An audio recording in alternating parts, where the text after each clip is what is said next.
мага деп. Енді қараңыздар, мен мына жерге так, в общем, достар, тым уақыт болмай жатыр. Честно, қазір туған күнге, мен братишкам бүгін туған күні, кеше негізі болған, бірақ бүгін тойлап жатырмыз. Соған жиналып жатырмыз. Что-то майока. Былай барасың ба не туған күнге? Это мои джинсы?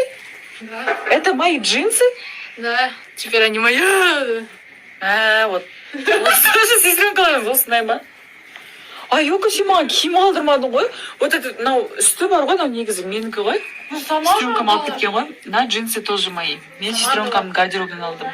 Скоро мен шашымды бүткіл почка печендерімді алмасам болды енді. Так, достар, ана жолдан бері менен көптен сұрап кетті Аружан. Так, достар, қазір енді отбасымызбен жиналып жатырмыз, барлық туысқандарымыз жиналып жатыр.